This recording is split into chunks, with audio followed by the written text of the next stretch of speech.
So, of course, we had Season 4 release yesterday, and of course, that means we have a brand new season of Team Affinity. And again, of course, that means we're going to be ranking every Team Affinity boss on a tier list, and we've included the collections just like in Season 3. Let's get into it. So, starting off for the D tier, we have Andres Jimenez, we have Jimmy Rollins, Ian Kinsler, Pudge Rodriguez, and we have Joe Mauer. Starting off the D tier, we have Andres Jimenez, and you're going to see a lot of okay cards that aren't really bad cards that are just going to be rated lower than what they should be. Like this Andres Jimenez card, it's not bad. I mean, the only thing he can really do hitting wise is contact lefties and vision. And he has really good defense and speed, can play second, third, and short, but he just isn't good compared to the rest of them. Here's another example of that Jimmy Rollins, I mean, 80, 75 power, 60 discipline. Not good at all. I mean, he's basically the same as Andres Jimenez, has a little better contact versus lefties and a little worse power. Also has good clutch, good speed as well on defense. But it's like, he's not really a good card. Now, Ian Kinsler always has a great swing, and those of you who played MLB 16 remember his 99 card or whatever it was. That card was insane. But regardless, this card isn't really insane. 85, 92, 97, 103 for the hitting. Again, only one attribute at 100 for hitting wise. That alone will probably get you only into C tier max, and his defense is in the gold with pretty solid speed as well, but D tier for Kinsler. Now for Pudge, we actually had a couple catchers in this program. We typically only get one, but I think we got 3 or 4. This one's the worst one, and strictly because of the power, 74-65 power. It's just not going to cut it in ranked. That alone is going to most likely put you in D tier unless you have crazy everything else, which he doesn't. I mean, high contact and clutch, but division and discipline are pretty bad as well. Good defense, though. And then Joe Mauer is pretty much the exact same thing as Pudge. Really high contact and clutch. He's better vision and discipline than Pudge, but worse defense in the gold. I mean, still a solid catcher card, but 73-51 power. That is just atrocious. That is not going to get you high, and for Joe Mauer, it's going to put him in D tier. Moving on to the C tier, we have Alejandro Kirk, we have George Brett, Jim Palmer, Justin Verlander, Wade Boggs, and Willie Mays. Here's another catcher, Alejandro Kirk, who's going to start out the C tier, and the difference between Kirk and those other catchers is he actually has some pretty solid power, 85, 88. Obviously, you'd like it to be higher, but that's kind of what I was talking about with unless they had something, which Kirk has something. He has solid power, good enough for the 80 power threshold. Contact is good, vision's good, clutch is good, defense is also good. Now, George Brett cards are never really good in MLB The Show, not including the Retro Finest from last year, because that card actually had good power. Again, George Brett not really too high on the power. Pretty much the Alejandro Kirk is very similar to this card, high pretty much everything except for power. And then his defense is a little worse, George Brett. It's in the silver, but you could get it up to gold with some parallels. Jim Palmer is another guy whose cards are never really that good in MLB The Show, which is such a shame because he was such a really good pitcher. 4-seam slider, 12-6, changeup, sinker. Not a bad pitch mix, not bad control, really good break. But I mean, doesn't really throw that hard, doesn't have insane per nines, 104 hits per nine, 107 clutch, 86 strikeouts per nine, hurts him a lot too.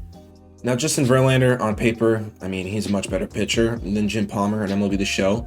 But look, the 103 hits per nine and 111 pitching clutch is pretty much all this guy has. He has a solid pitch mix, pretty solid control and break, but I mean, doesn't throw too hard, doesn't have amazing speed differentials, and the Ks per nine at 94 is just putrid.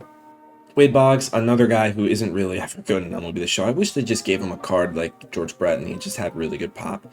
Anyway, high contact, division, discipline, clutch, goal defense, pretty much the same thing as everybody else. Now, a lot of you guys might be thinking that C tier for this Willie Mays card is a little harsh, and you're probably right. But, the guys above him don't have 76 power versus righties. And the thing about this Willie Mays card is all 3 of the other stats that are 100, or all 4, including the clutch, none of them are that high in the hundreds. I mean, 101, 102, 106, 100. If they were one in the 110s, those 4 stats, then maybe I'd put them in B tier. But because of that, I have Willie Mays in C. Moving to the B tier, we have Alfonso Soriano, Frank Thomas, Jason Bay, Paul Goldschmidt, Reggie Jackson, Ryan Braun, Sandy Alcantara, and Steve Finley. Alfonso Soriano, another guy who, I mean, not the best card, but not the worst card. I mean, he's right in the middle of the tier list. The B tier is literally exactly in the middle. Left field, can play second, center, and right. Great defense. Really good arm accuracy and good speed. But I mean, hitting-wise, nothing special. So, B tier. Now, Frank Thomas is pretty much the exact same thing as Alfonso Soriano, except he has better hitting overall and worse defense. Now, the defense is atrocious. I mean, it's common, but it's a first baseman, and so I'm not saying it doesn't matter at all. Like, I do put value into it, but it's a lot less valuable than any other position just because of how gameplay works. And hitting-wise, I mean, Frank Thomas, not bad. I mean, 101, 115, 100, 112, so he's solid. Now we're starting to get into some hitters who are really good. Jason Bay versus righties is solid, 107, 101. Versus lefties, 125 contact with 92 power. Would like a little higher power versus lefties and vision, but the 125 clutch helps him against righties. 109 discipline as well. Solid speed as well, and stealing. Defense is around silver. If he had a little better defense and a little better power versus lefties and vision, he'd probably be in the A tier. Paul Goldschmidt, I mean, we've had so many Paul Goldschmidt cards in the years, and this isn't the best. Really high contact, yes, 101, 125, but the power, 95, 97, is good enough for B tier, definitely not C tier, and the clutch hurts him too. I mean, the one thing he really has is the high contact, and then the clutch ruins it at 94. But, you know, I mean, not bad. Reggie Jackson. Wow, if this guy just had better contact versus lefties and a little versus righties, this card would be insane. The power is amazing. 120 power versus righties, 102 power versus lefties. He does have 102 clutch, which helps him with the 92 contact right, 70 contact left. But, I mean, he's not really usable on higher difficulties because of it. You know, he pretty much has everything else, so for that, he's going to be in the B tier. Ryan Braun is pretty much the exact same card as Paul Goldschmidt, except he has better clutch, 117 instead of like 94 or whatever it was. Defense is in the gold, speed is pretty solid as well, left, third, center, and right. So overall, pretty good card, but not going to be good enough for the A tier. I love Sandy Alcantara cards in MLB The Show, and I mean, this isn't the best. 101 hits per 9 and 97 pitching clutch. I mean, not really that good. Everything else he has, except for the Ks per 9 at 84, that is horrible. Horrible. You're going to get no strikeouts with this guy. Everyone's going to be fouling off pitches, and it's such a shame because Sandy has such a good pitch mix, and he always has outlier in the sinker, as he does on this card. And control could be a little better, same with break, but B tier for me. And lastly, for the B tier, we have Steve Finley. Steve Finley has an amazing swing in MLB The Show. 102, 108 power, 97, 92 contact with 93 clutch. Diamond defense at 90 fielding, has okay speed in the outfield. This is just like the definition of a B tier card. It's going to do everything pretty well for you, but nothing really well or nothing spectacular.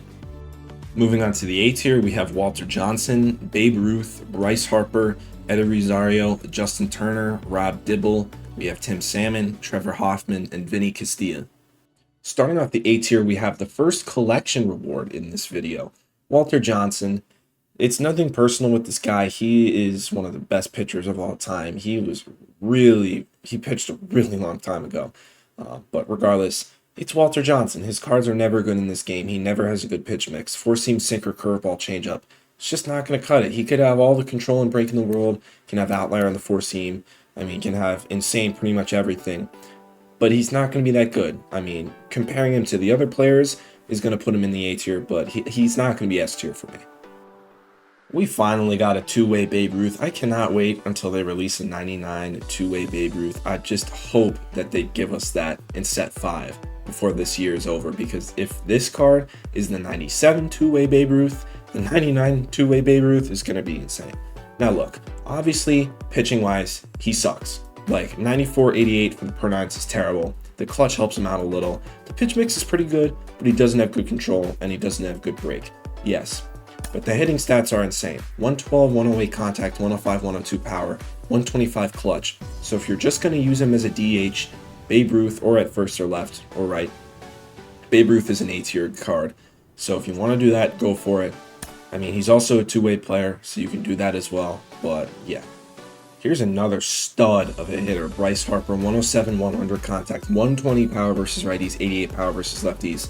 Yes, 62 vision, but 115 discipline, 116 clutch. Has silver defense, has a maxed out arm, can play first, has solid speed as well. If he just had better vision and better power versus lefties, he would be an S tier card.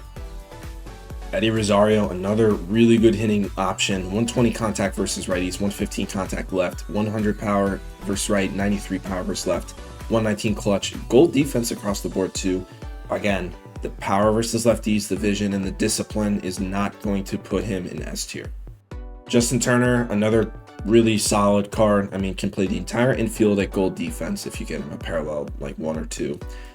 But 109, 112 contact, 88, 100 power, 102 vision, 86 discipline, 112 clutch. Pretty much the exact same story every time. There's like 1 or 2 hitting stats that aren't bad, but they're just holding him back from S tier. And in this instance, 88 power right, 86 discipline. Now, Rob Dibble, I mean, on paper, this card looks like an amazing reliever. 4-seam slider cutter, and I mean, he is an amazing reliever. But the control is a little low, the break is good. 113, 125 per 9s, 120 pitching clutch is very good for a free card. And he obviously has outlier on the 4-seam. The problem with Rob Dibble is his pitch mix is an amazing 4-seam slider cutter, and the other relievers that are 97s are better. They just are. Man, this Tim Salmon card is a crazy hitting card. I mean, nothing too amazing, but 114, 106, 108, 101 for the big four with 90 vision, 108 discipline, 109 clutch. The defense is bad though. It's Tim Salmon. He never really played good defense. But I mean, doesn't really do one thing bad offensively, but he doesn't do anything elite offensively, and the defense is going to hold him back from S tier. Here's another reliever, Trevor Hoffman from San Diego. Circle change, 4-seam cutter, slider, curveball. Great control, okay break. But looking at this card, 114 hits per 9, 125 pitching clutch.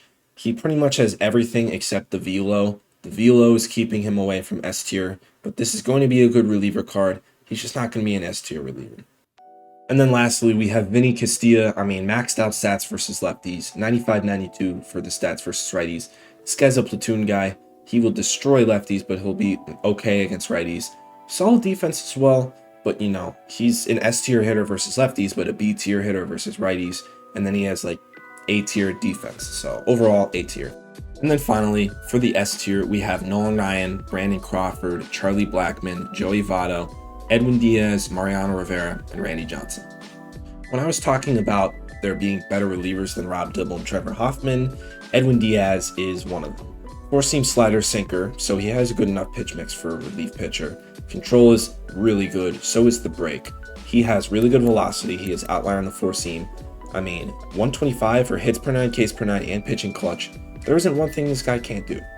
Here's another reliever who I was referencing, Mariano Rivera. Cutter, 4-seam sinker, slider, changeup. Great pitch mix. Control, elite, break, very good except for the changeup. But I mean, he didn't really throw the changeup that much. But speed differentials, you don't really need an insane amount of difference between the cutter, 4-seam sinker. But for the other pitches, they're good. Per 9s, 116 hits per 9, 125 or 123 clutch. He has 105 Ks per 9, so he's not going to be a foul ball merchant. This is an S tier reliever. Randy Johnson is back. The set 2 boss is no longer eligible for ranked seasons, and I am so sad. He was such a good pitcher. But we get a 97 Randy Johnson in Team Affinity, and I'm not going to lie, depending on how some things shape out, this card could actually make my rotation. 4-seam slider, splitter, slur, 2-seam. Speed differentials are there. Control could be a little better, but it's not horrible. Break is very good. I mean, has outlier on the 4-seam, of course. It's Randy Johnson. The per 9s could be a tiny bit better, but they're good. And if you parallel them, they could go up a little more. 103, 101, 107. I mean, Randy Johnson is always a really good pitcher as well. Has a really good arm slot. I'm putting him in S tier. So once you complete Season 4 Team Affinity, you get this 99 Nolan Ryan. And look, I think I don't like him as the final Team Affinity reward for collecting everybody. But comparing him to everyone else that you get, he's S tier 100%. Maxed out hits per 9 in clutch, 120 stamina. He has outlier on the 4-seam.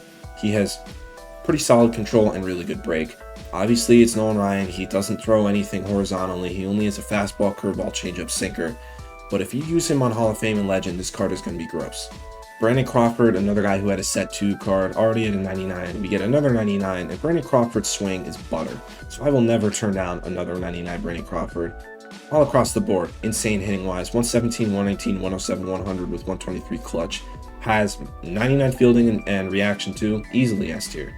Charlie Blackmon, has he ever had a 99 overall? Not really sure, but this card is insane. Maxed out for both contact and clutch. Power is very good, 102, 116, and then the 109 vision. Yes, discipline is a little low, but it's fine. He has gold defense too for Charlie Blackmon. Gold defense is ridiculous. And then the last card in this tier list is going to be Joey Votto. Those of you who are OGs who started watching me in MLB 19 or maybe even MLB 18, Joey Votto is my favorite player to use in MLB The Show history. Back in MLB 18 and MLB 19, and even MLB 20, I kind of stopped using him lately. He has been my best hitter. Like, he literally is just a lock to get at least a single. And I'm really happy that they gave him a cracked 99. Maxed out versus righties, discipline, and clutch. Obviously, you'd hope for a little better power left and vision, but he also has gold defense and okay speed for first baseman too. So yeah, that's going to be it for this video. If you guys are new here, follow me on all my social medias, Instagram, Twitter, TikTok, but most importantly, make sure you subscribe right here on YouTube. So yeah, see you guys in the next one. Peace.